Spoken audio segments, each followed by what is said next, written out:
தமிழ் சொந்தங்களுக்கு அன்பு வணக்கம். ஆரம்ப காலத்தில் முதலில் ரோமானிய பெண்கள் தங்கள் கூந்தலை மிக அழகாக அலங்கரித்து கொண்டு வெளியே சென்றபோது காற்றாலும் மழையாலும் தங்கள் கூந்தல் அலங்காரம் களையாமல் இருக்க வேண்டும் என்பதற்காக சிறு குடைகளை அவர்கள் பிடித்து கொண்டு சென்றார்கள். மேற்கு நாடுகளில்தான் குடை முதலில் பயன்படுத்தப்பட்டது. இப்படித்தான் அக்குடை தோளினாலோ அல்லது முரட்டு துணியினாலோ ஆனதாக இருந்தது. பின்னர் அது சற்று பெரிதாக செய்யப்பட்டு ரோமானிய பிரபுக்களால் வெயிலுக்கும் மழைக்கும் பாதுகாப்பாக பயன்படுத்தப்பட்டது.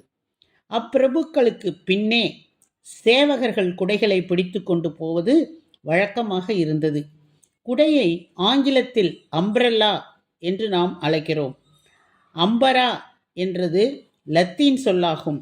இச்சொல்லிற்கு பெயர் நிழல் என்பதாகும். அப்படிப்பட்ட காலத்துக்கு காலம் எவ்வாறு இந்த குடையினுடைய வடிவமைப்பு மாறி வருகிறது என்பதனை பற்றி அறிந்து கொள்ள உங்களை அன்போடு அழைக்கிறது மௌனத்தின் சப்தங்கள். பல ஆயிரம் ஆண்டுகளுக்கு முன் ஒரு வீரன் தனது காதலி மழையில் நனையாமல் இருக்க ஒரு சிறு மரத்தை பிடுங்கி எடுத்து அதனை அவளுக்கு குடையாக பிடித்ததாக கிரேக்க புராணம் ஒன்று கூறுகிறது.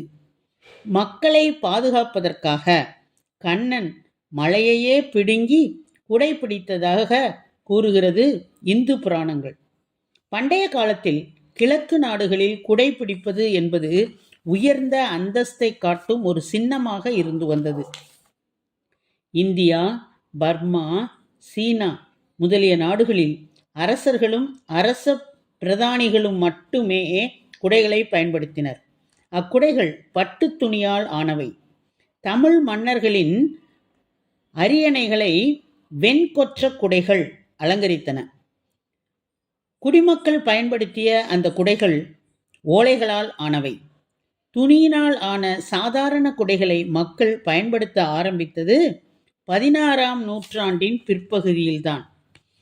இவ்வாறு துணிக்குடைகளை முதலில் பயன்படுத்திய பெருமை இத்தாலிய மக்களையே சாரும்.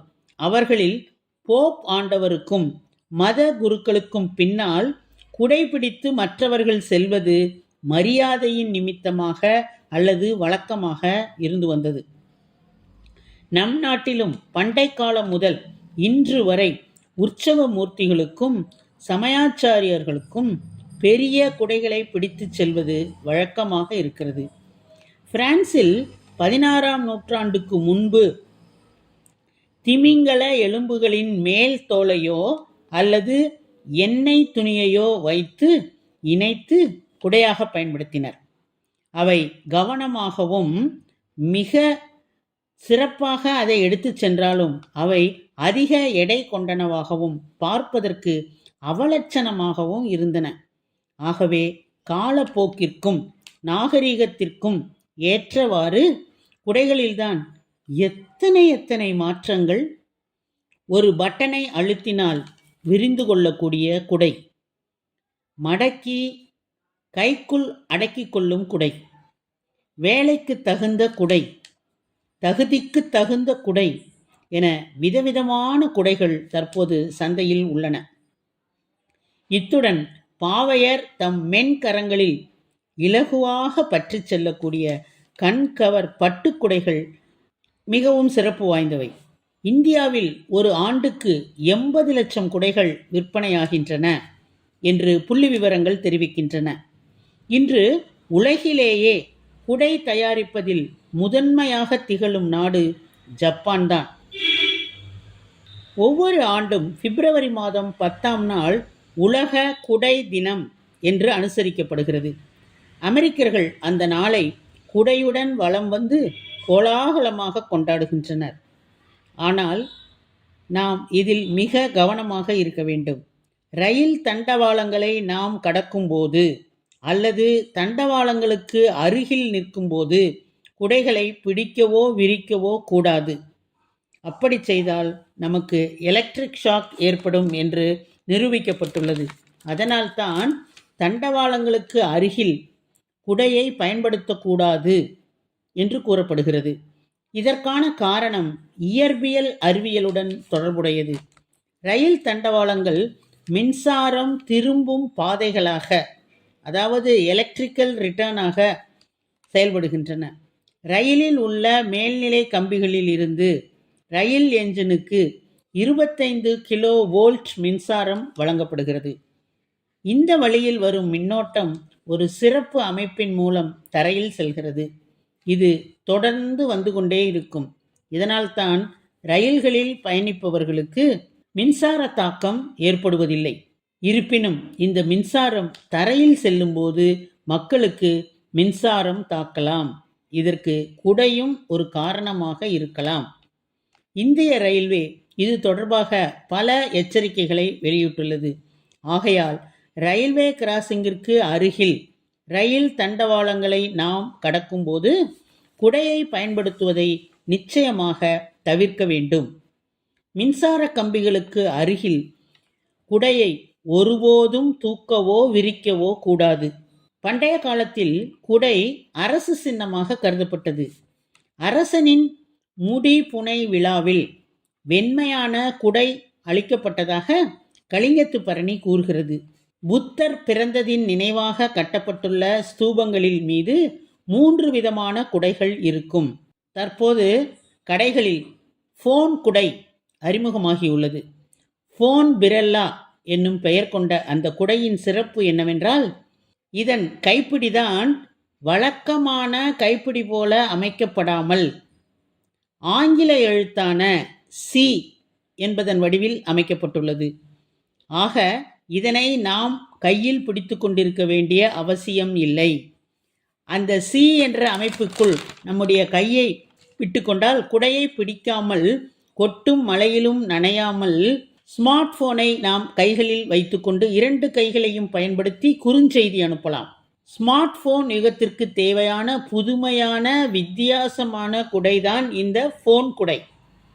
அடுத்ததாக தலைகீழ் குடை, காஸ் பெரெல்லா என்ற இந்த குடை பார்ப்பதற்கு வழக்கமான குடையை தலைகீழாக கையில் வைத்தது போல இருக்கும். கூம்பு வடிவம் கைக்கு அருகே இருக்கும். குடைக்கம்பிகள் மேலே நீண்டிருக்கும். இந்த வகை குடையை மூடி வைத்தால் அது உலர்ந்த தன்மையுடன் தான் எப்போதும் இருக்கும். நாம் பொதுவாக பயன்படுத்தக்கூடிய குடையை மூடி வைத்தால் உள்ளே ஈரமாக இருக்கும்.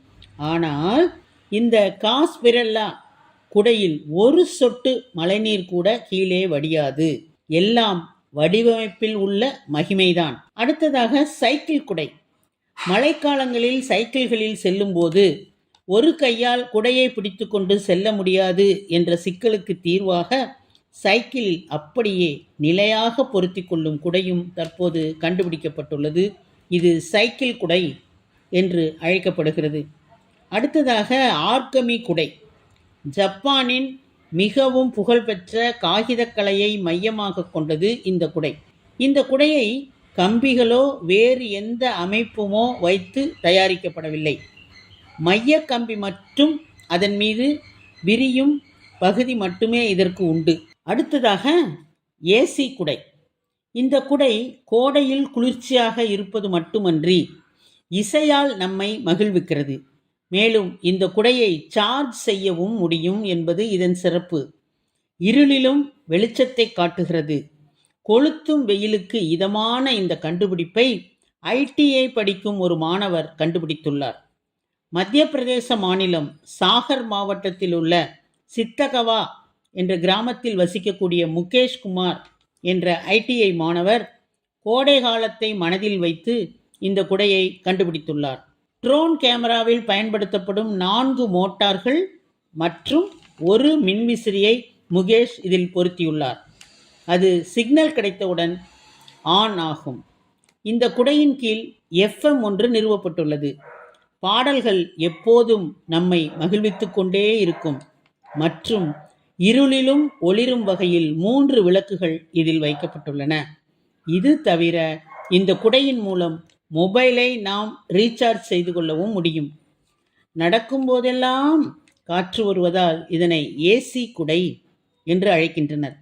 மிக முக்கியமான விஷயம் இதில் என்னவென்றால், இத்தனையையும் நாம் அனுபவிக்க ரூபாய் கூட மின்கட்டணம் செலுத்த வேண்டிய தேவை இல்லை. ஏனெனில் இந்த குடை சோலார் பேனல்களில் வேலை செய்கிறது. இது பகலில் நாள் முழுதும் சூரிய ஒளியில் இயங்கும். இதனுடன் அதில் வைக்கப்பட்டுள்ள பேட்டரியும் சார்ஜ் ஆகிக் கொண்டே இருக்கும். இந்த பேட்டரி பேக்கப் 6 மணி நேரம் வரை நீடிக்கும்.